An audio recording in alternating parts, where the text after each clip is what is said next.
The Seattle Storm made some big moves on draft night.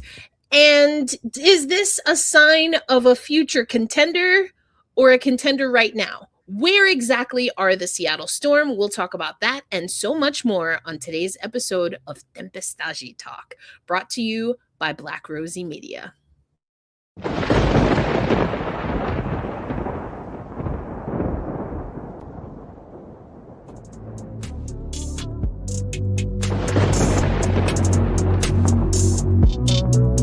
You have three people who are selfless like that, three people who are dangerously disciplined like that, and you have a coach that also embodies all of those characteristics. You can expect good basketball. I love interacting with the fans. I'm excited for them to cheer for us because it's hell when you come here. I even welcome people that could be skeptical because it's new. There's going to be a standard of excellence and discipline in everything that we do. The Pacific Northwest, this area, how passionate they are. It's culture everywhere, but it's great culture here. That's what I want to be a part of, to compete for a championship. That's everybody's goal. And I think it's just how we go about things and habits that we create. I want to be around winners. That'll help us get closer to that. And that's what the fans can expect. And we're going to have some fun.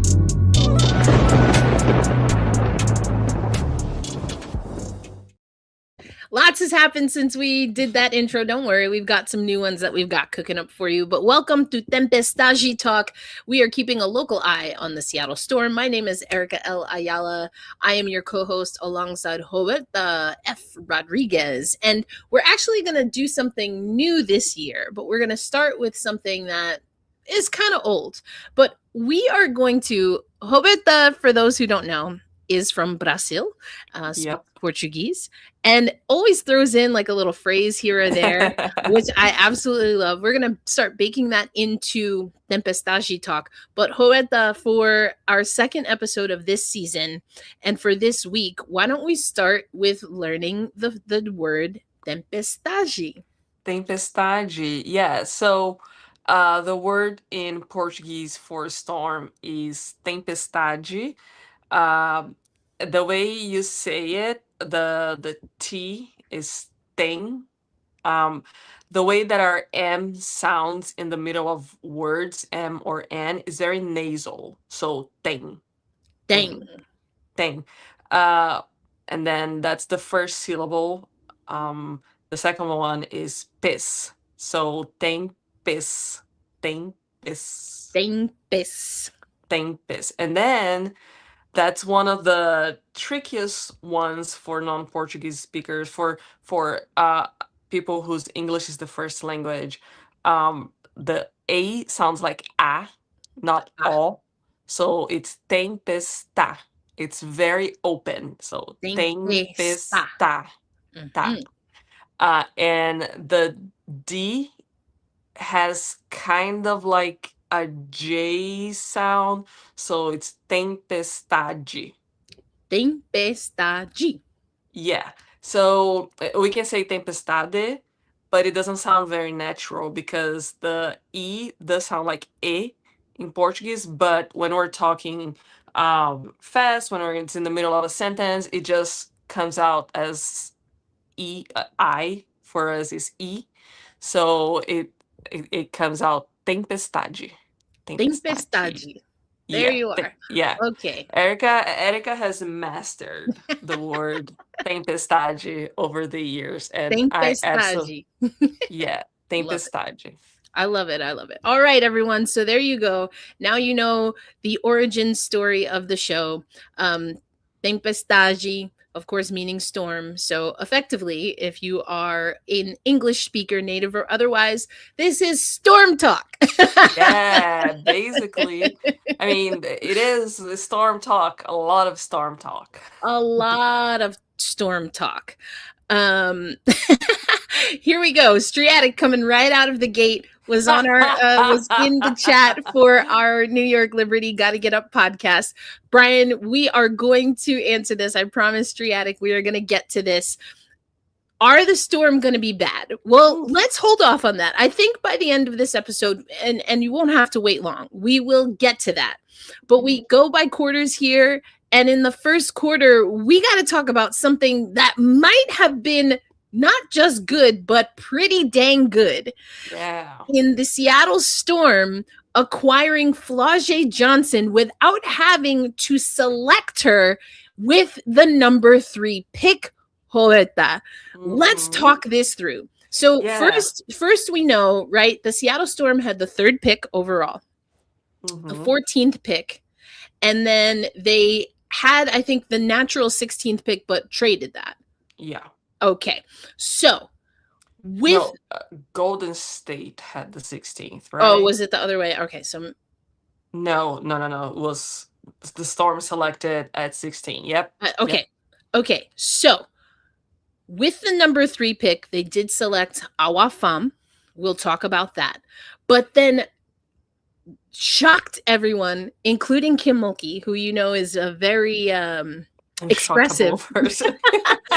is expressive, at least in fashion. I mean, you know, we all have our things. It's hats for me. But Flau'jae Johnson in a trade. What were your first reactions when you saw that on draft night? My first reaction was I gotta say, my first reaction was like, okay, I saw a trade coming. That was in my predictions for the night. I didn't make any comments about it, but that was one of my predictions for the night. That it felt that way, just with everything going down. My guess was that the Storm would be involved in some kind of trade. So mine was like, okay, let's see. And then we saw the trade, and it was Flau'jae for the 16th pick and a second round 2028 pick, something like that. 2028, yes. So I was so puzzled at the moment that I was like, that's really good for the Storm. And we kind of got used to things not being really good lately that I was like, how do I react to this? Right. At first I was like, okay, is this good? And it was like, it was good. I mean, it was amazing for the Storm. My first reaction was like, okay, so there are 2 substantial players that the team got in this draft. Awa in 3rd, and now Flau'jae Johnson 5th, but basically a 16. That's whatever they want the narrative to be. But it was great. It was confusing. It was very confusing to understand how it all played in the backyard. I think that in the behind the scene in the background. So I think that I know we're gonna get there, so I don't want to talk about the GM talk, but it was amazing to see who the Storm was able to pick at that draft. It was definitely surprising, and yeah. Right.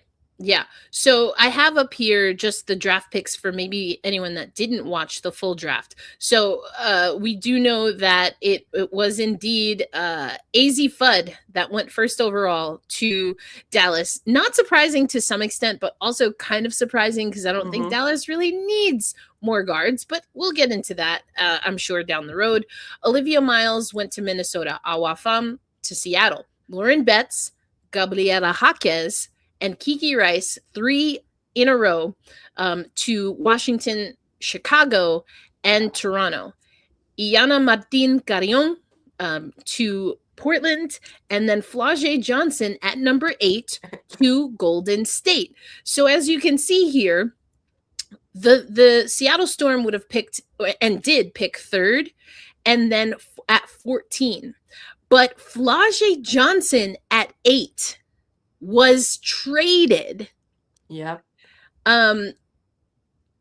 in the night because at 16, it's not listed here, but at 16, the Seattle Storm, I don't know why that was acting weird. Anyway, the Seattle Storm, they actually picked up Mata Suarez. And then that's what the flip was. So like you said, it was for Suarez, but then a 2028 second round pick. And, you know, Golden State GM gambled and lost. I, to this day, am still waiting to get a better explanation of what happened, because on draft night I was like, okay, this seems like a really bad trade for Golden State and a really good trade for Seattle, because Flau'jae Johnson arguably dropped to 8. Yeah. And then you think of the team that had the true 16 pick getting an 8 or higher level caliber player, and the team that had the true 8 pick, or excuse me, the true, what am I trying to see? Now I'm getting confused. The team that had the true 16 pick gets an 8 pick and a clear first rounder. I think it's clear to everyone that Flaujay is a first rounder. But then, without really having to try, you also are able to boon your roster here as Seattle. So I'm not really sure what the incentive was for Golden State, and if Marta Suarez was who they wanted, why they wouldn't just pick Marta Suarez. I would argue maybe it's because you don't think that she's worth a number 8 pick. But again, it's a little bit puzzling for me. But as you said, we did hear from Ohema, who I thought has done a great job with Golden State, and to be honest, in New York was an assistant GM in New York. The Valkyries GM really didn't say much except, quote, "I don't really speak about my strategy ever publicly because other teams are watching." Okay. Yeah, and I think that the next morning, I think ESPN with Alexa and Ramona, they did uh,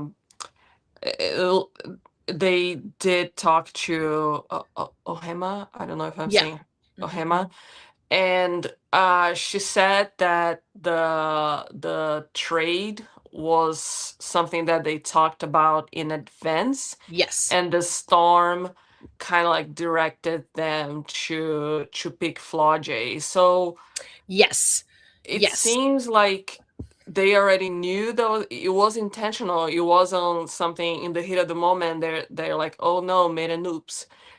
It was planned. It was agreed upon. So what is the purpose behind that? I think it's more, what does Golden State want with that? It's less about what does the Storm mean, because it's obvious that you're going to want pick number 8 over a pick 16. We're talking about a national champion. We're talking about a starter. So I think the main question, and it's still a question mark for all of us, what is Golden State trying to do here? What is that plan? Exactly. I mean, of course, there have been some theories of like, are they saving cap space? Are they what are they trying to do? Was that an agreement with like Gabby came from the Storm? Was there a conversation that was going on there with the Storm being like, okay, we're not gonna match this, we're not gonna make this type of offer, and you that's like, a gentleman's agreement, is that how you call it? Yes. They're like, okay, we let Although you there were no gentlemen involved in this one. No gentlemen involved. Yeah, gentlewomen. I like the word gentlewomen. So it's like, we get Gabby, and here's what you're gonna get in return. Of course, it couldn't be a trade for Gabby because Gabby was a UFA, so an unrestricted free agent. But there was that relationship already, and there is maybe the GMs talk in advance, or they talk to other teams. There are so many theories that we could discuss. I do think that the salary cap saving is the one that makes more sense. Yeah. Or there is another player that they're looking at that they want to get. Before the Storm, Flau'jae makes a lot of sense because that's I don't know if that's the wrong phrasing, but that's a cheap investment for the team. Flaujay is a player who's going to be a star in the league, and they are getting her under a rookie contract. Yes. A player that they were not, that in the future, if they wanted to get Flaujay, they would probably have to give away something a little more valuable. And even further in the future, they would have to give away even more not drama. I'm really reading here drama, even more money. So I think that I don't think that was made just for the sake of it. I don't think it was.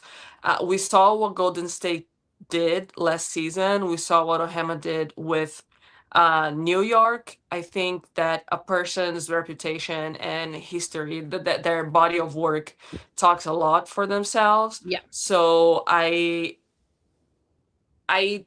do know that the looks of it make it look like, oh, what is Golden State doing? Do they know what they're doing? Were they gambled and lost? A GM would not gamble and lose like that. So I think that good for the Storm for having had that vision. And again, that's a theory that I think makes sense. It's either the salary cap or the Gabby situation. Golden State probably wanted, like, hey, we know she really likes you, so let us like have dibs on her. Again, that's all theory. Yeah. So, and I think that stands to reason. I want to just go back to what you said about the ESPN reporting, because we got wind through that reporting and the vague things that we heard Ohema say. Ohema or Ohema? I think it's Ohema. I think it's Ohema. Okay. So for what the GM said, that it was something that was agreed upon before. So each team knew who they were going to pick with their true pick, also knowing that they were going to swap their pick. And it sounds like they had this plan for a trade, but there was a deadline to make any trades. And I guess they didn't agree at the deadline. So whether it was involved in something that had already happened or not, again, that's what we're trying to figure out. Yeah. Who won the trade indeed? We'll talk about that in a little bit. But first, let's hear what Talisa had to say about this. This is Talisa and Sonia. We'll hear from them throughout today's episode, but speaking on draft night after the draft. I've been in conversations all day and really even leading up to today about the opportunity to move up and really get an impact player that we felt like could come in right away with the roster that we have and be able to impact and help us in the future as we continue to build this. The opportunity to add Flage was really exciting and incredible for us.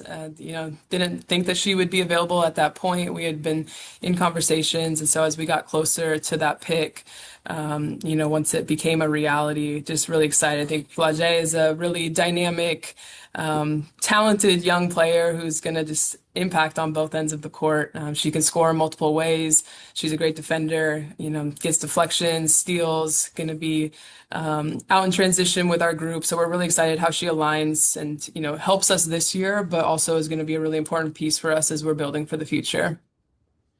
Yeah, so that's what Talisa had to say. Again, we're gonna break this down, but here's what we know. Magda Suarez, is someone coming from TCU, right? So played with Olivia Miles. I really liked what Suarez was able to do in those last two games in the tournament for TCU in particular.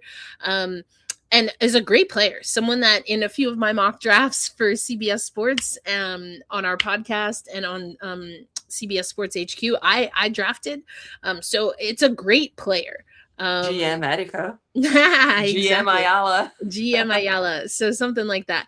So I like Suarez's game for sure. With Flaujay, this is what Seattle's getting. 14.2, well, college stats, just put that out there. Averaged 14.2 points, 4.2 rebounds, and 1.3 steals at LSU. As you mentioned, is a national champion. Shot 46.5% from the field. Started in 139 of 141 games. Again, won a national title that freshman year. And so let's see. We're going to ask you this about the entire draft class for Seattle, but let's hear what you have to say right now. On a scale of 1 to 10, how do you think Seattle's draft night went? Awa Fam at 3, and then you get a trade and you get effectively what ended up being the number 8 pick for your true 16 and a second round 2028 pick. The second round, because 2028 could potentially be a pretty good class, but it's a second rounder. So, let us know what you think. Scale of 1 to 10, 10 being the highest. We're talking about 3 first round picks, and it's giving Washington Mystics. Hey, listen, the Mystics, and here's what's wild. They parted ways with their GM. The way they drafted, though, I think they got the draft plan before they let the GM go. Yeah, because it was very consistent with what they did last year, which is wild. It's the kind of situation that, like, okay, do your job, and then here you go, you're fired. Yeah, that's a weird situation, but this is not a Washington Mystics podcast, so we don't have to get into that too much. But yeah, I think Flaujay makes a lot of sense here. It's backcourt support, which is much needed. Someone that can shoot, that's needed. We know that Heidemann is on the roster, so I would assume, if there's no one else coming in, that means probably it's Heidemann at the 1 and then a Flaujay at 2.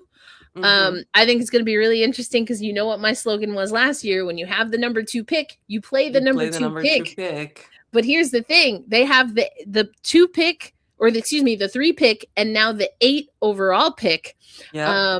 Are they going to play them equitably? Because in their positions, there's a lot less, I think, competition for Flaujay than there is for Awa.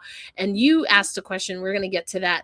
But let's talk a little bit about this. So S3.E2, I hope you're getting the memo here. This has potential. Yes. It has potential. We're talking about potential. What it's going to look like, we don't know. So let's talk about the number 3 pick. I know it's wild to talk about the 8 pick before the 3 pick, but this is the WNBA. Welcome. But Awa Fam is someone who was projected to go in some drafts as high as number 1, goes to 3. To Seattle. And this is a player from España, aka Spain, 6'4", 19 years old, has played for Valencia for 4 seasons already, has professional experience. So there you go. Some have said that Awa Fam, I think including LaChina Robinson, congratulations to LaChina Robinson, making it official with NBC. I was kind of hoping, it seemed like, I don't know, the time was coming to an end at ESPN. Perhaps them fumbling the bag. I don't know. I don't know, but I have my opinion. I'll put it that way. But I'm glad to see LaChina staying in the space. Talk about a pioneer. So hats off to you. The first days. Atlanta Dream. But that's amazing. So Awa Fam is someone that if those of you watching have watched the FIBA World Cup qualifying tournaments, you would have seen Fam play for España. Again, some saying she has the highest ceiling of anyone in this draft class. Now that I think is really interesting because I think some of that is the North American, I don't want to say bias, but perhaps blinders or our blind spot, because traditionally, I do think it's getting better, but traditionally speaking, not a lot of evaluators of NCAA talent are also watching international players if they're not playing in the NCAA. And I completely understand why. It's not shade. There's a lot that we have to do as women's basketball reporters. There's a lot that overlaps. So it just is what it is, right? But I think that there's a hesitancy there. Historically, there's been a hesitancy to lean into the international market. That's changing. When we started this podcast, Roberta, we were having much different conversations about international talent than we are now. And here we are with the Seattle Storm taking 2 players first Dominique Malonga from the French national Mhm. team, and now Awa Fam from España. What do you think this says about what the Seattle Storm is trying to build when it comes to the front court? And because Ezzy Magbagor also from Australia. Yeah, I think that it raises, I'll be honest with you, that pick raises more questions than it gives us answers. And they are approaching it, it feels like from what we have been hearing from pressers, etc., is that it was a very similar approach to picking Malonga at number two. It was like she was too good to pass. Um, we looking from the outsider, well, I can't even say outsider because we watched the Storm very closely. um it does seem like the Storm is getting again into that stacked front court issue that we saw last year, Yeah. and they said that we're excited to work with it, but then we saw some time management issues. I think that's going to be their main challenge. Awa comes with very similar qualities as Dominic Malonga.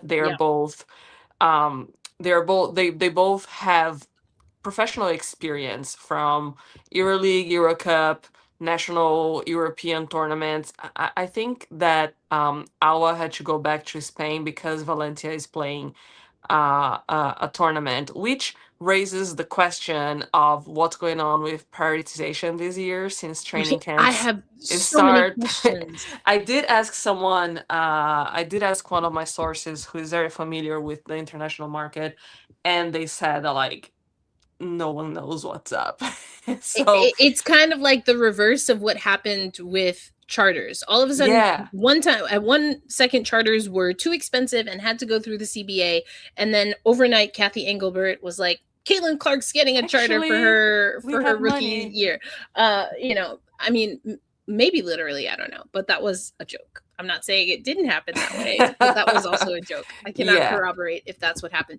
But in this situation, yeah, prioritization. yeah, and we We've heard know. Gabby talk about it. We've heard Satu talk about it. And then all of a sudden, nobody talking at all about prioritization. And Gabby and Stewie, who has also always spoken loudly about prioritization, they are both playing for the same team, Fenerbahce, and the EuroLeague. So I don't think they would be here at the cutoff day for training camp, which, per the current CBA, if they are not here, they are suspended or they're not getting paid. I know it's very strict. So Well, I don't know if that is the case. That's my yeah, point. exactly. Yeah, that's So the in the previous. last CBA, With the last, that's what I'm saying. With the yeah, last CBA, that's what would happen to them. right. So they have 2 days to be here. They still have at minimum one game, uh, and then taking into consideration travel, flight, they wouldn't be here for start of training camp. Which What starts Monday, Sunday, and Monday Sunday, yeah. for So some teams. Yeah. what does that mean in the current CBA? Were players able to negotiate for a more flexible start? Because the main thing was, oh, we're gonna pay you more, so you have to be here more. And now they're paying a lot more, but maybe that was one of the concessions that teams, that owners in the league had to make. Yeah. Anyways, Questions so are needed. ours is paying to finish some commitments with Valencia. Valencia is a really good team in Spain. There have been some. I mean, they're kind of like a dynasty Yeah. over Leonie there. Fibic is playing there right now. Yeah, yeah. It's a really good Spanish team. Spain has really good teams. Yeah. So she's not back yet, but she does have very similar attributes as Dominic Malonga. So at the same time that you can't let her pass, poses the same question. How Yeah. are you going to play your number three? So now we have number two, number three, and number eight. Are you going to play your number two and your number eight? And Ezzy, because you cannot not play a player who you're paying $1.4 million, right? So there are lots of questions, and are they going to approach her more on a developmental side? Because this year they do have a good excuse to be a little more conservative with her minutes in comparison to Dominic last year. They can say that, oh, we already have two bigs who are playing, Dominic and Ezzy, so we're going to let Awa take her time and see how it goes. So, but again, a third pick. So, like I said, it raises more questions than it provides answers. Yes. Flaujay is the closest that we get to an immediate need for the Storm, which we have been discussing for a really long time, and that is the lack of a shooting guard, a true Yep. shooting guard, Yep. since Jewel Lloyd left. The Storm hasn't had that. And with Flau'jae Johnson, they might add those points in the number 2 position. So I think that was a steal for the Storm. They needed that. They needed Flau'jae, and they got her. I do know that Olivia Miles was also a target since the previous draft, and it didn't work. So now they are again with a stacked front court. Yeah, 100%. Well, I know that we're trying to figure out, and we've asked this question. If you're in our Slack channel, we've been trying to figure this out. Is this a rebuild? Is it a retool? Is it a reframe? Is it a tear it down, and repo? I don't know. There's so many words to describe rebuilding a team that I can't even keep up anymore. But Extreme makeover. yeah, well, I tell you, Chicago's going through an extreme makeover, and I'm not sure. I think they might need to check that foundation again. And by that, I mean the front office. But anyway, this is not a Chicago Sky podcast. But let's go to that question because it was asked. And then we'll go into, Roberta, you asked a question just about what you were talking about. So we're going to play these 2 clips and then get back into it. Do you believe that this is a rebuild heading into the season? Sonia and I had a lot of conversations over the offseason, and obviously we had a lot of time leading up to the start of free agency and the draft this year. And I think we feel like we were in a great position to go this route this offseason. We have a lot of young talent from previous years. With the 3rd pick, we had 2 first-round picks coming into this draft, and so we felt like it was a great time to just reset the foundation, get good people to come in that are going to play hard. We really want versatility. We want players that can play multiple positions, that are going to play fast, disrupt on the defensive end, be able to do multiple things on the court, and really buy into this team first culture of development. I think we have a lot of young talent, and now we have a couple of vets as well that have joined us to really add to our culture and lead us. So we're really excited about how this last week of free agency has gone. And we had obviously most of our roster set, but now to come in tonight, have the chance to have 3 first-round picks to add into that. I think we have a really great balance of players are going to get a chance this year to play a lot and be competitive, to what Sonia just said, and really be bought in together. And we're excited for these pieces to help us build for the future. So for me, and yes, definitely subscribe. We have more to come. But for me, Roberta, this does sound like, yes, this is a rebuild, retool, a re-something. Yeah, it sounds more like a rebuild than anything else. Of course, GMs are not gonna actually say the word rebuild. We were discussing that in our Slack channel. If you're interested in joining, we can send the link. It is a safe space, though. Yes. Please respect that's that. It. Respect the safe space. Yes. Yeah. It makes sense for it to be a rebuild. At what level will it be competitive team? They're tanking for Juju. If this team tanks, somebody's gotta I don't think it's in the I don't think it's in the Storm's mentality to tank. That's something that I'm pretty sure about. I don't think they would tank at all. I think that they are doing now with the draft. It makes sense in terms of what they're doing. It still leaves us with more questions. I agree. I do think that it was good not to hear win now and championship team, which is what we were hearing the past years. So I think the Storm is getting comfortable with where they're headed in the future. And this is a great start because everything is new. And I think it starts with the head coach. It starts with a new head coach. We're talking about only one remaining player from the last Storm championship, and that's Ezzy Magbegor. We're talking about a team that had multiple all-stars leave in the previous season. We're talking about a team that the most exciting moves this free agency, please don't come at me, but the most exciting moves this past weeks were draft picks. Right. That's And we do have to take everything into consideration. So I do believe that looking into it as a rebuild is the best way to go, and the Storm is doing the right thing because they have good pieces. The thing is, how are they going to handle this rebuild? Because I do like to always go back to Ezzy. I think that Ezzy could have been better used. Ezzy could have. I think they were going a direction with Ezzy, and then with the Brianna Stewart departure that impacted everyone, Ezzy's role was also impacted. And then you're bringing Nakagumake, who of course is going to take more time on the court and is going to have offensive plays drawn to her because she is the all-star, she is the champion. It makes sense that she's going to get preference in terms of who finishes over over and I mean, Ezzy. we've talked about this before. That's all true, but what also never made sense is Kevin, we're going to talk about that in a little bit. So you just hang tight. We're going to talk about all of the draft class. We're just so yes, we will talk about that.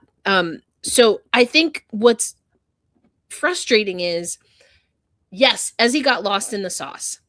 But what was also frustrating is that you have Ezzy, you draft Dom, you trade and get Lee Yuru, and you have NECA, and you have Gabby, and eventually you'll have Jordan Horston. Now, it didn't work out for last season because of an injury. There's also Jordan But Horston. what are you even talking about? Like, what? That was too much of an overload. And I thought it was interesting. You know, we're going to hear a little bit more from Sonia and from Talisa, but you know, in that press conference, they spoke for just under 15 minutes after the draft, and I think it was Sonia who said, and I think we have the clip, we'll play a little bit. You know, there's overlapping skill sets, and Absolutely. I think maybe that's what perhaps is a little bit different. As a matter of fact, Roberta, I think she might have been responding to your question. So let's get to that now. Yeah, the other question. Yeah. The other was Bella Munson from the 9. Yeah. So So here let's actually hear what the organization is saying with regard to, I mean, you know, do we have a math problem here? Well, it's not really centers, but front court players, and only 40 minutes. 4 bigs, let's put it that way. 4 bigs. Here we go. Here's what the organization had to say. And don't forget to subscribe. Can you talk a little bit on how you see that front court with Ezzy, Awa, and Dom coming into the season? We expect Dom to be cleared. She's been back working out, so we're really excited for Dom for the start of the year. I think from my point of view, the opportunity to have 3 young, incredibly dynamic, talented bigs is so exciting. You know, I think we view them all being able to play with each other, and the different combinations, the different matchups, the different opportunities that, you know, our coaches are going to have to put them in positions to be successful, you know, not only this year, but for the years to come, is really exciting to be able to build on. Yeah, I don't know if we've seen, you know, this type of a front court. I'm really excited about it, and I'm excited for the creativity that allows us as coaches to lean into some really innovative ways that we're going to use them on both ends. So obviously more to come there, but I think that each of them being just so skilled and so versatile. Awa just complements what we already have here with Dom and Ezzy and the rest of the team. And I think being young, they're going to develop together. They're going to develop that chemistry with each other. And, there's like I said, there's a lot of ways that we're going to be able to move them around and be able to kind of play off of each other in a really dynamic way. So there you go. We've got a situation where we're expecting this team to experiment. That I think also leans into, it's not necessarily a win now. I mean, we'll take the wins, but they're not looking to be a championship contender right now. I don't think that means that they're going to be a bad team, but there was a comment earlier, I think I put it up on the screen, and this was the case for the last 2 seasons, let's be clear. But the Storm, here we go, Steven, the Storm are going to struggle because they have to keep up with the Aces, the Sparks, the Mercury, the Valkyries. I would add the Liberty probably, at least on paper.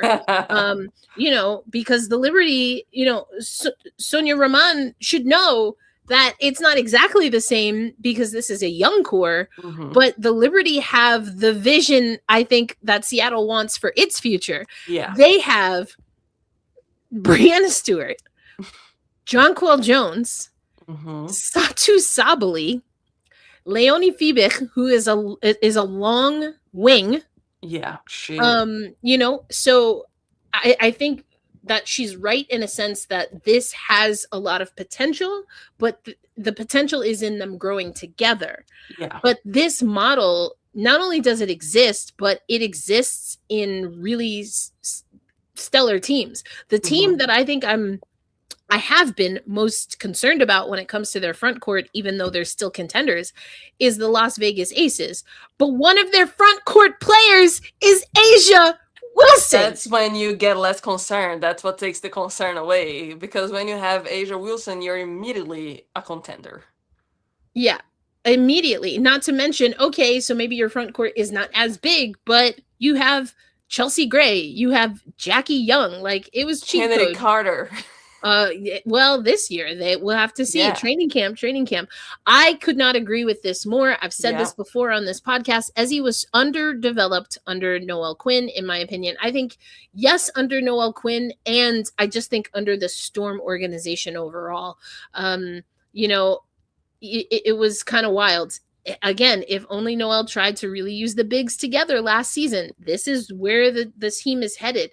I think they relied on Gabby to do a lot of that like multi-position work, and she can do that. But now of this group, Awa, Dominique Malonga, and Ezzy, who is the one who stretches? That's the question. And Ezzy has to learn that. She's going to have to learn that to sustain a WNBA career. Yeah, and I think that the Storm has a really big opportunity right now, which was to tackle an issue that remained until halfway through the season. And someone mentioned in the comments that they did not know their identity, and they now have the opportunity to create an identity and to build on an identity. So can their identity be growing together? Can their identity be paving the way for the future? Because you do have a good team for a rebuild. Some people are saying we're making fun of the team brought in Natisha Hyman, but Natisha Hyman is a very solid point guard, and she played a very big role with the Minnesota Lynx last year in their final push for the playoffs. So you have Natisha Hyman, and then the rest of the team is very young. They're probably going to start Flau'jae at 2. They're going to start Jordan Horston at 3, likely, and then you can have a front court rotation of Ezzy. Ez is definitely going to start, and probably Dom, and then you're going to have Awa and Stephanie Dawson, who we still have to see if she's going to be able to produce this season. And then you have Dawson, yeah, because there's also Dawson. So there are so many pieces that we have Katie Lou Samuelson also this year, and then we have 2 players who really didn't who weren't on the spotlight last year with Zaya Cook and Lexi Brown. We don't know what their role is going to be. We don't know if they're going. We don't know how they're going to be used. So the Storm has the opportunity to create an identity and run on that and run with that identity from the get-go. But they need to figure that out, and they need to figure it out, and they need to communicate it to the players and to the team. The players need to know who they are in that mix and what they have to do, because honestly, in Ezzy's case, it seemed like it felt like she didn't really know her role with the roster, with what she had to do, with what was expected of her. Maybe now she's going to be that face of the franchise, at least until Dominique Malonga develops. I I know what I'm saying is that Ezzy has been there for longer. I I think mean, that's I hear what you. I that's don't see it what I'm trying happening. to say. I don't see it happening. I know. And you have Flaujay. Yeah, it depends on who is going to do more for the team. Now Ezzy is getting paid like the franchise player, but I don't think she will be when it's all said and done. I just don't. I mean, and it's not because she can't be. I mean, I've talked about it before. Ezzy has really stepped up her game when it comes to what she can do for the Australian national team. I honestly wished for Ezzy's sake that she went to Toronto. Me too, because she would play under Sandy. Love. Yeah. But she's not going to be. She's the last time an international player was the face of the Seattle Storm, it was Lauren Jackson. Lauren freaking Jackson. Yeah. With all due respect, Ezzy, a Lauren Jackson, she is not. No, she's not. She's they may not. be Australians, they may be bigs, but they are not the same player. They're not the same. Unk. Nobody wants to see bigs shoot threes. That's what ruined the NBA game. I can't really speak to that. I think there are probably other things at the top of my list that ruined the NBA. I personally don't mind it. I think it's extremely exciting to see bigs be able to stretch. What do you mean Jonquel Jones can bring the ball down the court, can take someone off the dribble drive from the perimeter, from the 3-point line, and score? Like, I find that extremely exciting. Yeah, I do get kind of the sentiment that it was Uncle who said it.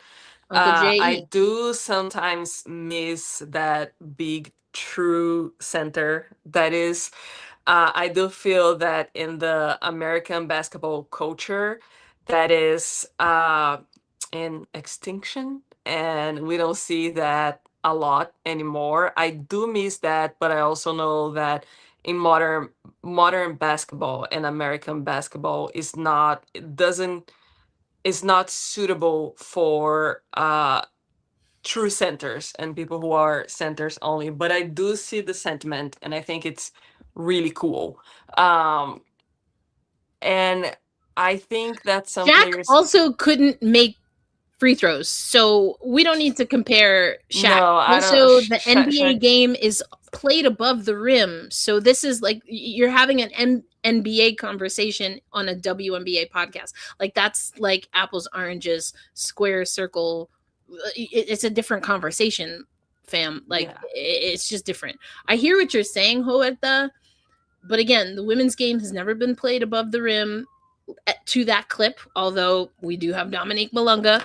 I liked this comment. I want to see Flaujay throw it alley-oops. That would be pretty tight.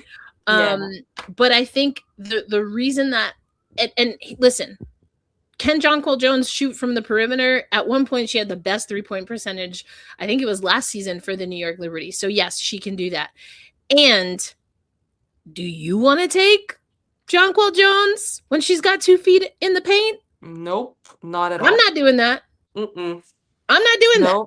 I was like, go ahead. It's not that the 3-point shooting, in my estimation. Now, some people, like an Amanda Zawi B, I think they got their ratio a little confused.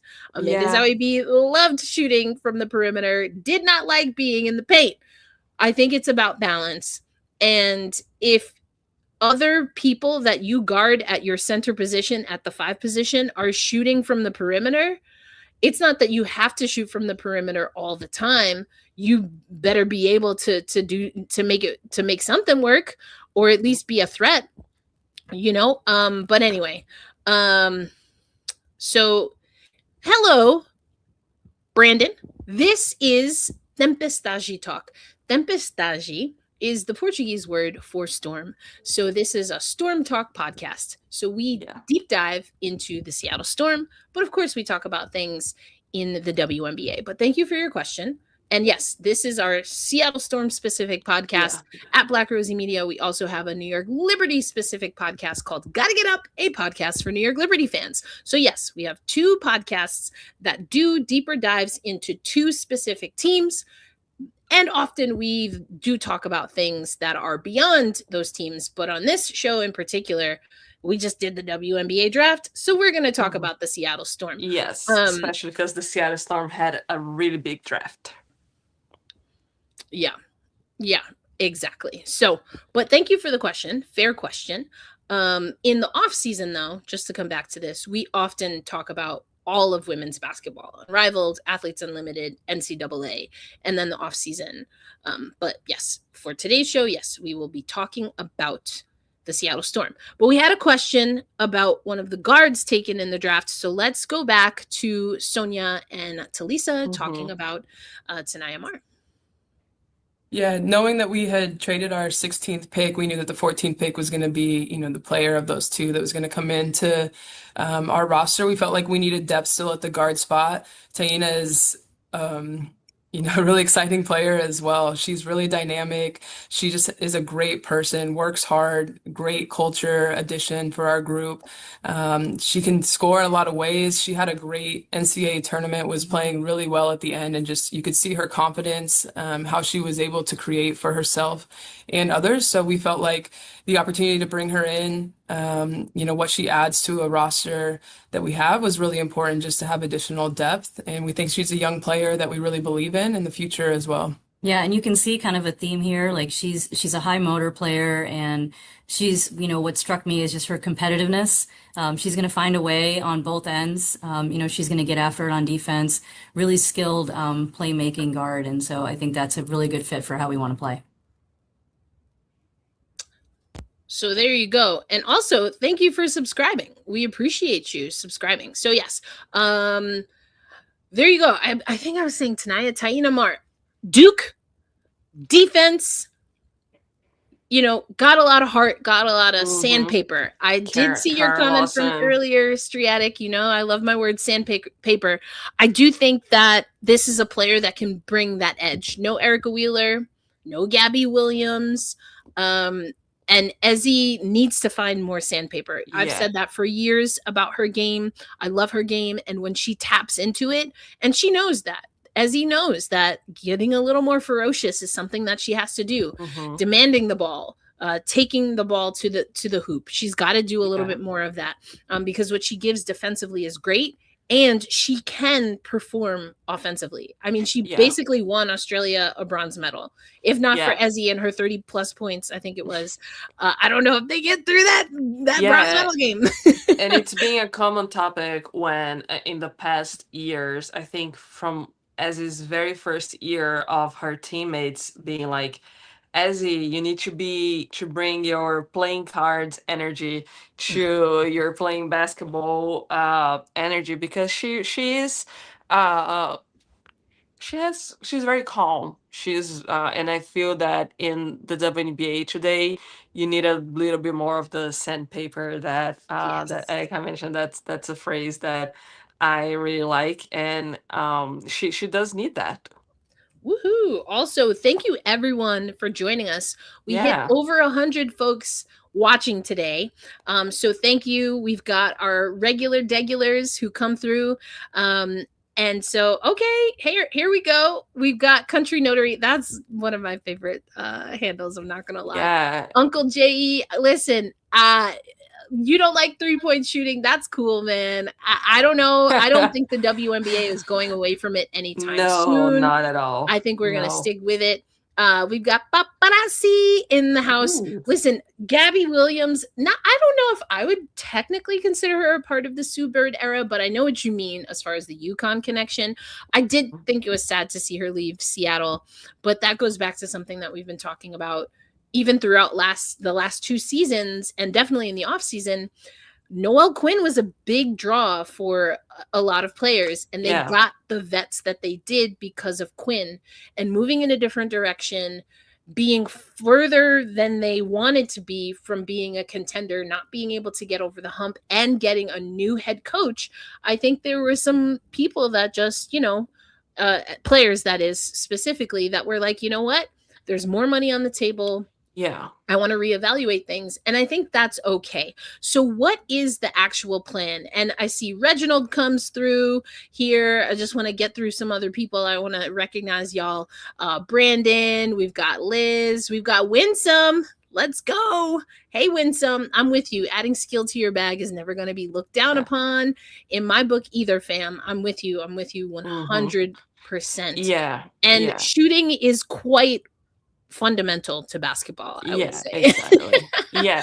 And also the WNBA has fun basketball. I know 100%. that for a long time there was the whole conversation about dunks, and I'll never forget a video that with Elena Del Don, in which she was reacting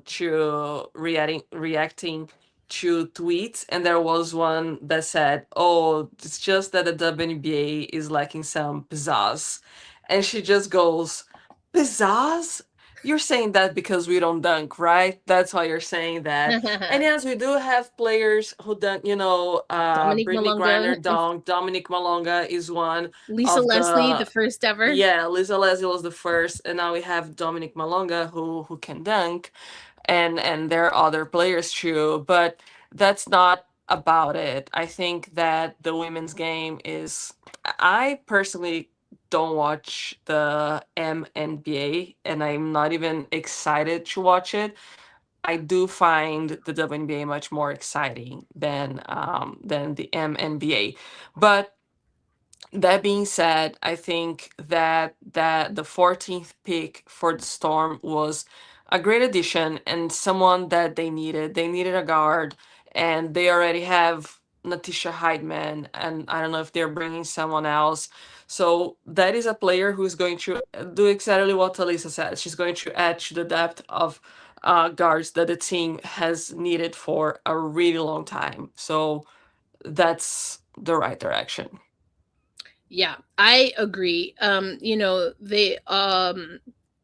This is a team that had a lot of needs, honestly, especially with what went out the door in free agency. So I think they're building up in a way that makes them, in theory, have some kind of direction. I don't think it's a direction that keeps them out of kind of that middle of the pack. I think that's probably the ceiling for this team with all of the newness. I don't think that's a bad thing. I think it's going to be very interesting because, of course, we do have Tempestade Talk. Am I saying? I feel like I'm getting. You're saying that right. Tempestade. Tempestade. Okay.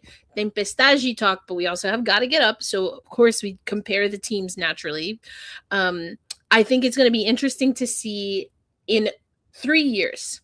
How does rookie head coach Sonia Rahman, with her inaugural season roster, do compared to Chris DeMarco and his inaugural season of his head coaching career roster? Because Sonia Rahman, I do think the organization has taken the pressure down. Chris DeMarco, the pressure, if anything, has gone up.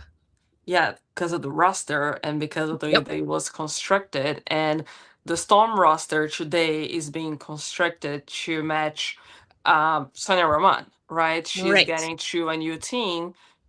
She's a new coach in a completely new team. This is a completely new Seattle Storm, more than ever.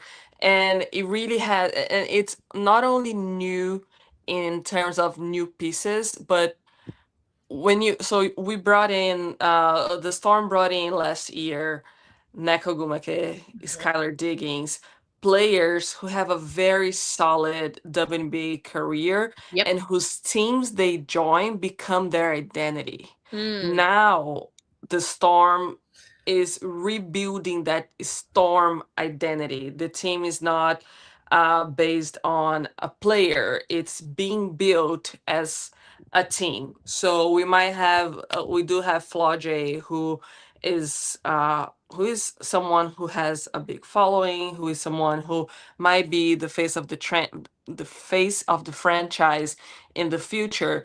But it is a completely new Storm, and that's what when I say that they have the opportunity to know who they are and to build that identity from the get-go. That's what I mean, because if they know who they want to be, they Yep. can work intentionally. And that's what has been missing in the past seasons. And we said this here in this podcast before Neko Gumake said herself in the press conference. This team lacks identity. And then Nakagumake said at the press conference, we're figuring out our identity halfway Yep. past the season. At that point, when you have a returning roster, because last year it was a returning roster, so they had been playing one and a half season together, they should have known their identity. Now they can actually talk about who they want to be. Okay, Sonia, what do you want this team to be? And then how are you going to relay that to Ezzy Magbagor, who is probably going to be the rock of the team? She's probably going to be the foundation and the person that they rely to the most in terms of being the glue of the team. And I do I don't think that know. that's true. I don't know. I don't. I have to turn my light on. I'll be Oh, right yeah. back. All You know that I become that my light just.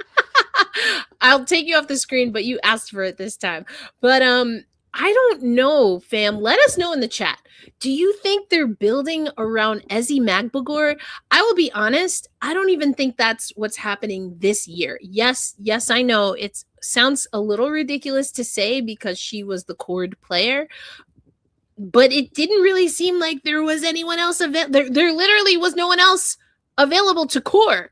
You can't core Dominique Malonga. She's still on a rookie contract. Everyone else was out the door. I think Ezzy Magbagor is going to be a solid player for this team. I really think that you are building this team to be Dominique Malonga's team and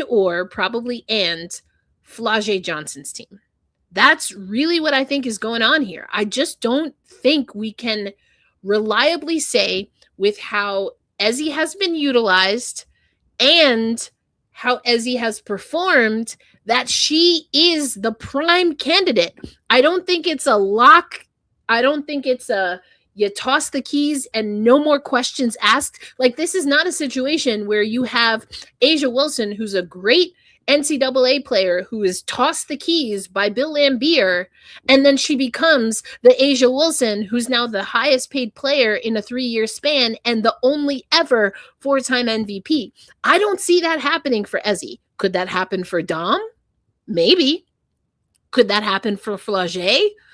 Possibly, but I don't see it happening for Ezzy. And so, yes, she will be an integral part. I believe she will be a starter, but I do not believe, or maybe what I'm really trying to say is I don't think that the Storm should build around Ezzy Magbagor.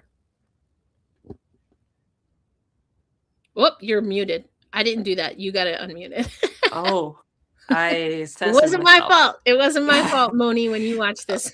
My head goes to, if I'm paying a player 1.2 million, at least my plan needs to be to make that player the main factor of the equation. That's where my mentality is going to be. Now, is that what they're going to do for real? And for me, that's where the what is the Storm doing and what does the Storm want question start. Yes. Because again, I was thinking about this when I was like reflecting on what, like, how to bring things. I feel like the Storm this past years has been going through high highs and low lows. So you went from Sue Bird retired and Brianna Stewart left. That's a low. And then you get and then there's Neko Gumake is Skylar Diggins and Dominique Malonga. And then the team does not perform halfway past the season twice. In the past 2 seasons, you get to the mid-season point and the team just like dies. And then free agency comes this year, everyone leaves. And then for a few days, everyone is everyone is desperate. What is the Storm doing? 2 days later, you get a draft. When you get the number 3, you trade your 16 for the number 8. That's a big win. That's when you have the high highs. And one thing that the Storm knows how to do is ride the high highs. And in my opinion, this is Winsome is like they've been putting fans through the spin cycle for real. Exactly, and that's what they're doing with Flau'jae Johnson. Now, when it comes to fan experience, of course, that's what you want your fans to get. But when it comes to wins, what we have of winning and having an identity, building a team, having a long-term winning culture, we saw that everything that riding the high highs and just enjoying those high highs without an actual plan has backfired. That's what we have seen these past years. Now, what do they want for the future? What is their actual plan? If you're going to pay, if you're going to pick the number 2, you play the number 2. Hey. If you're going to pay someone 1.2 million, and do you know who is making only 200,000 more than that? Bring that right now. Breaking news from ESPN. Nafisa Collier is making 1.4 million. So what are you doing? Sorry. I'm gonna take myself off camera because I like Ezzy. I really like Ezzy. That's the thing. And I believe in her game. I love Ezzy. I believe in her game. You know, Pupper, I almost said pinata. I don't know why I did. It's too many P's. Pinata. I read pineapple. That's why usually I just say paparazzi. There's too many P's. I get confused. Paparazzi. Ezzy Magbagor plays awesome for Australia in FIBA tournaments and hope that version of Ezzy shows up. But here's where everything that we said, and this is where, okay, we did the ranking for the draft. Also, just before we click, because we're going to wrap up soon here, and I don't want to lose this point. We didn't officially go through everyone, but at number 3, Awa Fam. Then at number 8, via a trade, Flau'jae Johnson coming in. Taina Mar coming in, and Grace Taina from Duke, we talked about that, and Grace Van Sluten, a forward from Michigan State, 6'3" forward, 6'4" forward, and then you've got 2 guards in Flage and Taina who are going to bring the defensive energy. But here, so that was, we asked you to rank those moves. 9. We saw a lot of 9s, a lot of 10s. Everyone likes what Seattle did in the draft. But now you have a situation where you paid Ezzy Magbagor a salary that is on par with what Nafisa Collier and Asia Wilson, Kelsey Mitchell, and Kelsey Plum, and Brianna Stewart. Likely. We don't know yet with Stewart, with Stewie. Sabrina Ionescu. Like, with all due respect, Ezzy has not, for the Storm, performed quite at that level. Not quite. Now, again, that's the only person they could have offered that money to. And I do think that Ezzy would have done really well from a developmental position, probably, to go play in Toronto. Yeah. So in that way, maybe you say, okay, Seattle did their big one by keeping Ezzy. But if I promise you, mark this right now, April 16th, Everyone clip it. 2026. Clip it. Because I will find a way to flip a table live on our live stream. If we have the I'll same, provide the table. You will. There you go. It'll be like one of those pizza tables. That works. I will flip a table if we run into the same problems with Ezzy individually and with the front court. Given we just paid that woman all that money and got what we're expecting to be a generational talent 2 years in a row. Yep. This is where the questions come. So we asked you to rank the draft moves. Now I want you to rank right now, and we're going to come back. We're going to play a little video so you can hear what the team has to say about, are there any other moves that they're going to make before training camp? Now this, in fairness, this came on Monday. They've already added some people for training camp. We'll talk about that before we wrap. But think about it. If you rank them high for their draft moves, what do you rank this team? 1 out of 10, 10 being the highest. Is this a true contending team? Where do you land? Do you like where this team is right now? And do you think they can be a contender? Put that in the chat. Let's hear what, I think this is Talisa talking about. What moves, if any, this was on Monday night, are they going to make ahead of training camp? They can keep 18 on the training camp roster. Oop, there it goes. Yeah, we're definitely looking to add some more players to training camp. We can have 18 in camp, so we still have a little bit of room. Been in some conversations, so excited to fill that out and have some players to come in and compete for a spot this year. All right. We gave you some time. I see y'all laughing. I'm assuming this is because I said I'd flip a table. I promise you I will flip a table. I will break something because ain't no way. We can't do that. Okay. A 7. A 7 for the free agency? I think for just like the moves overall, just like how we feeling, fam. The whole thing. So like an average between. Make sure you clarify for us. We don't want to speak on your behalf. Paparazzi. Let us know. Winsom's like, oh, okay. When you put it like that, I mean, again, Ezzy, not that big of a bag. Like, I mean, give it make it be respectful because she's sticking with y'all, but not that big of a bag. Yeah, dang, a 1.4. That's low. People sometimes think that I'm a hater, but I'm not. I'm just like very objective and analytical. And I think that it's very important to really take a serious look at how the free agency went. And for me, it doesn't go by without notice that the best moves that were made were by player. This cracked me up. Y'all are hilarious.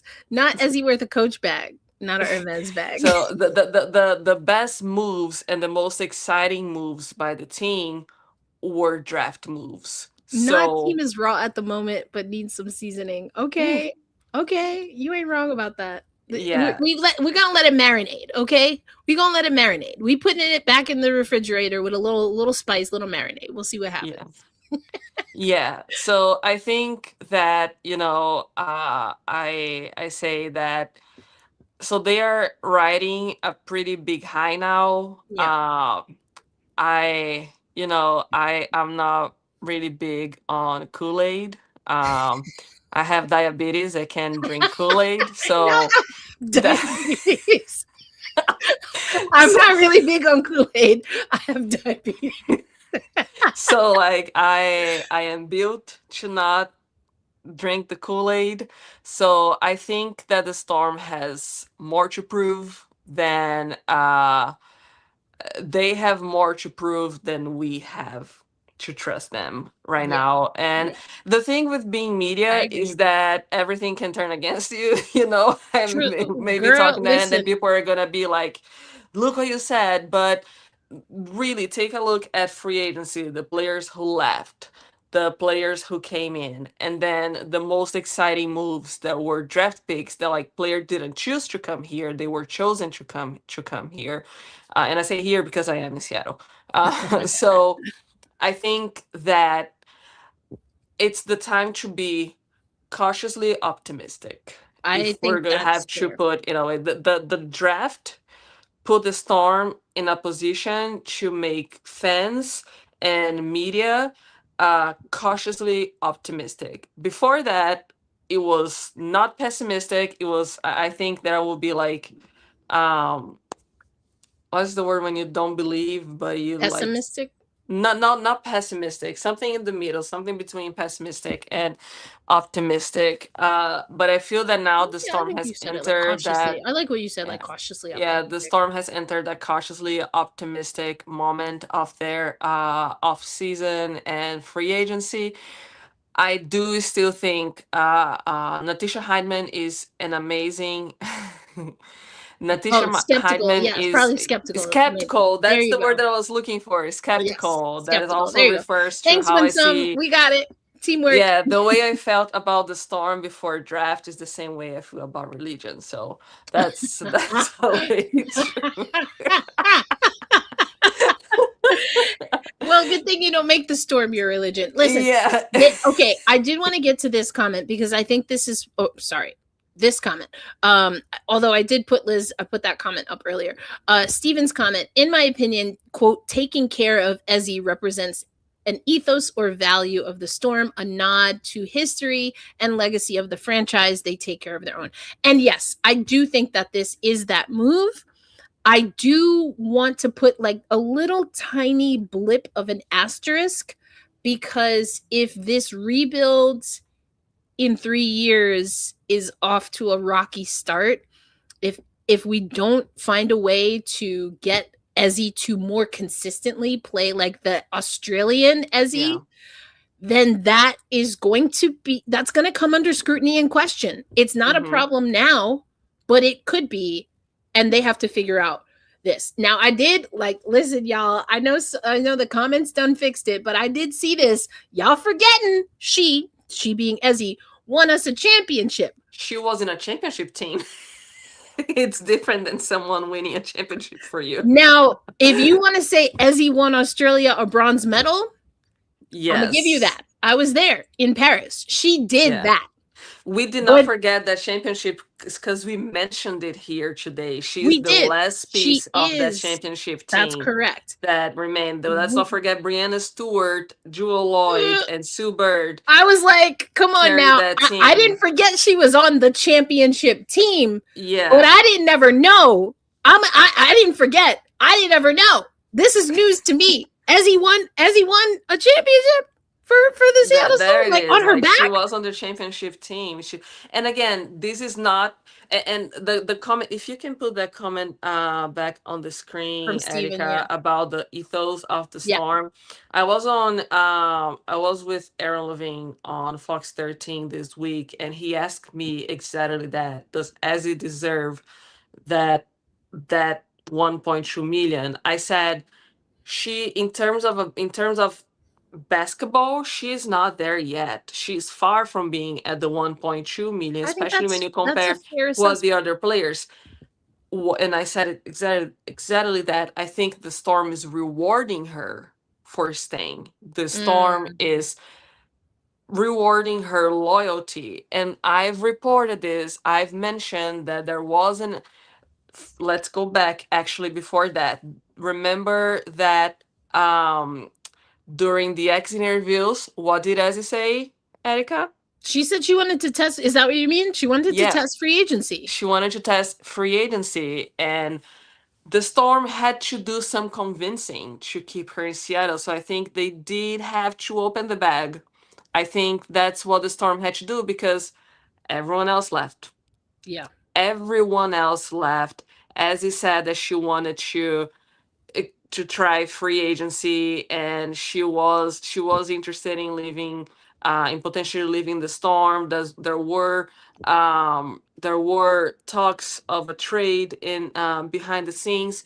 So it was on the Storm, and that's honestly really good for Ezzy for making them make her stay. Yeah, if someone offered me that, I'm here. I'm here. Just give me. So the Storm really had to open the bag Yeah. to keep her in. Now, what This position does that put her in? You exactly. know? And this is where I think Jay's comment is really Yeah. interesting. Scrutiny will also be bad if you don't play your 1.2 million dollar player. And it can be lose-lose. Now that is where Sonia Ramon's comments that we played earlier about Mm-hmm. them having different options, can this coaching staff that does have more of a developmental slant, I think, I would say holistically, than we've seen in years past, can they get Ezzy to stretch a little? Because Dom can already do that. She just Mm-hmm. has to grow into an even more prolific pro. Awa can already do that, grow into a prolific, because she's technically listed Mm-hmm. as a center for some places. I don't think But she's going to she be a shoots so WNBA well from center. when you look Yeah, at her, when you see her in EuroLeague, when you see her in the European tournaments, the qualifiers, she she and Dom play almost the same way. That's the thing, they play almost the same way. And it's going to be terrible for the teams that are playing the Storm because, let's say Awa starts in the bench and Ezzy. Uh, I keep because they're all three-letter I names, know. and Awa it Ezzy Dom. confuses me a lot Awa with. Ezzy Dom. Awa Ezzy So Dom. uh let's say Dom starts and Awa starts is a reserve, right? So you have Dom going to the bench and Awa coming in. I would be terrified if I was another team. And I Yeah, do no and rest. yeah, and you have, like it or not, you do have let's say as he continues there, all those, you do have some very large players, as very lengthy players who are stopping, who are guarding your paint. And for me, seeing Dom stop Asia Wilson and Afisa Collier and Brianna Stewart last year, a 19-year-old rookie is stopping. Wait, has Afisa been MVP before? No, not yet. No. Yeah. So a 19-year-old rookie is stopping two multiple time MVPs and the MVP runner-up. So that says a lot about the danger that she's going to bring to the Agree. league. Now, and again, the Storm still feels like a puzzle to me. You have the pieces, but do the pieces fit in that puzzle? Right. Sometimes it feels like it's a little bit, it's like the piece doesn't really match the final picture, which was the case the past years. Now we have to see what is the picture this year. What do they want? Are they going to be okay? We're not going to win a lot, which is what Washington did last year. We're not going to win a lot. There isn't that big of a pressure to win. There's a good pressure. There's a pressure to perform. To perform and hit your metrics, hit Yeah, your standards. I think I forget who it was, sorry. Let us know in the chat if you're still here. But someone was like, if Ezzy's getting paid that, then she needs to be an all-star this year. there's a lot of pressure, and I think all of this, it's because I've not only been covering Ezzy, I worked at the Seattle Storm, so I worked very closely to Ezzy. uh Ezzy is one of the sweetest, So kind. kindest human beings you're Just ever amazing. going to meet in your life. She's Amazing. an amazing person. And all of that to say that it's not to undermine Ezzy, it's talking in objective basketball and analytical Yeah. terms and comparisons, which is part of being media. We're going to have conversations that are going to be uncomfortable for fans and players. Yeah. And in this space, we do that in a safe and respectful way. So I think that there's a lot of, I mean, good for, as I think Australian dollar is lower than American dollar, because then she can send some good money to her family. Because I There you think go. I think about Hey, get a bag. Camila and the Midis. $1 is R$ 5, so it's really like life changing. Yeah. So good for Ezzy. She, as a human being, she deserves that money. In terms of WNBA and the other players that we're seeing making the $1 million, I think she's a long way to go. Just like Tammy Fabian. Bentley. Yep. Yeah, Yeah, I agree. because she's also making $1 million, and I think she's still a long way to go from that. I would agree. This is wild. Who spent $1 million worse? I mean, isn't Bridget Carlton also up there for Portland?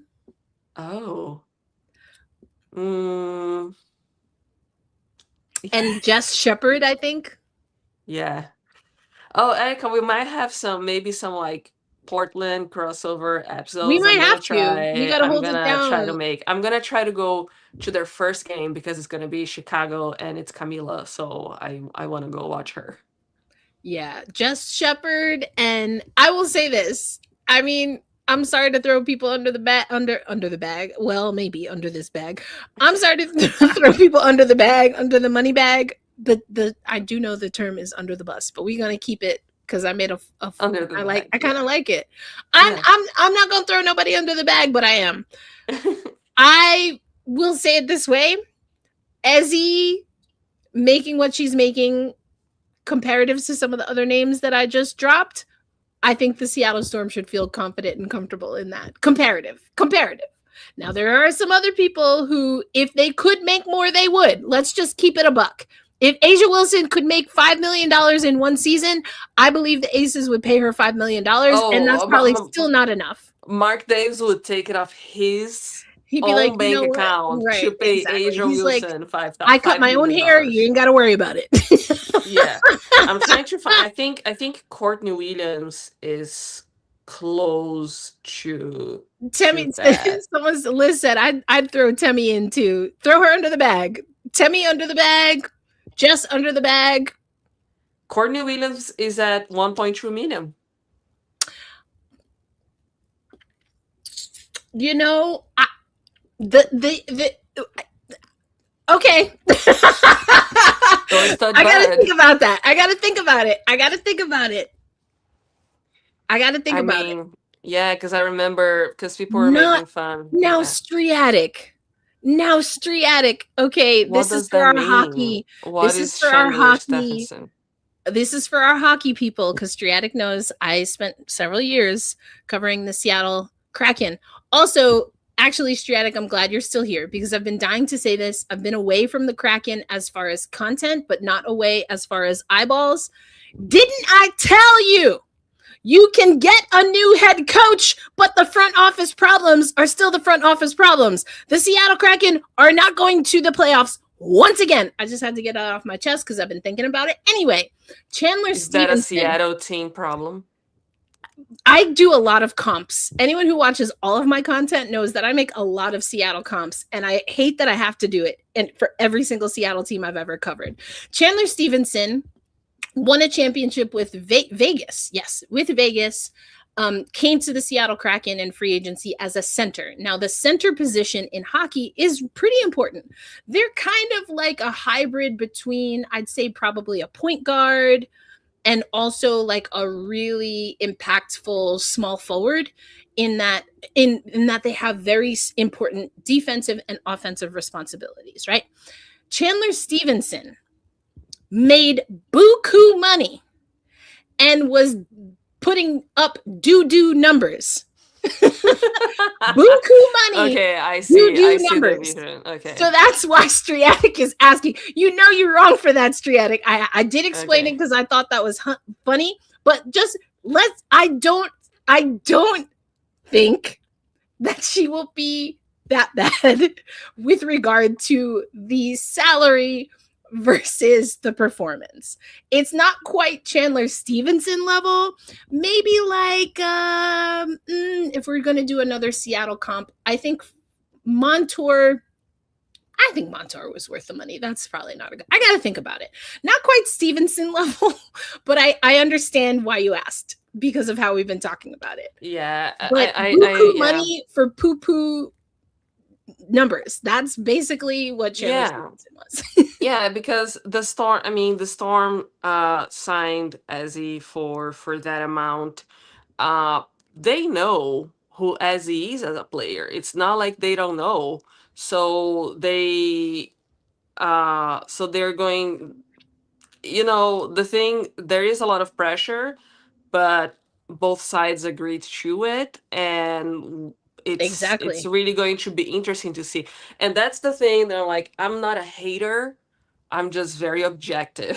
Right. So yeah, it is and we have hard. to be. Yeah, it's hard to have a clear idea and to think that okay, this is a win now. This team is gonna make the playoffs. I don't believe they're making the playoffs. I don't think so.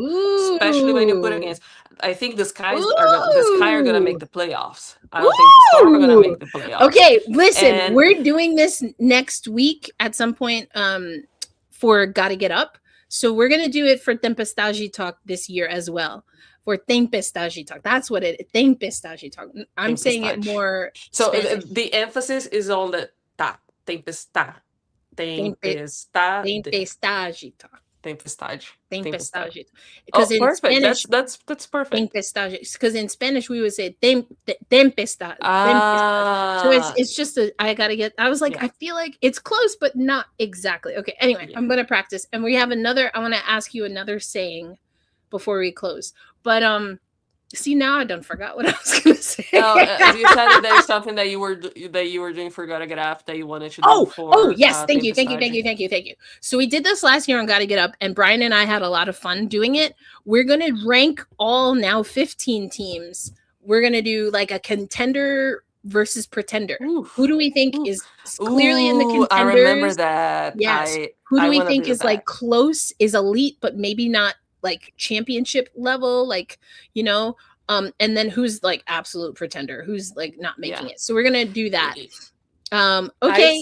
I see the draft grid at 10. Yeah, I would 10. say that the Storm's not gonna make the playoffs, and I think it's fine. I don't think I said that I don't think they are making the playoffs, and I think it's fine if they are rebuilding. It's the same thing that we saw with the Dallas, with the Wings last year, the same thing that we saw with the Mystics. I think that if a team is building around the future, you can't rush things. And again, it's the same thing as life. If you want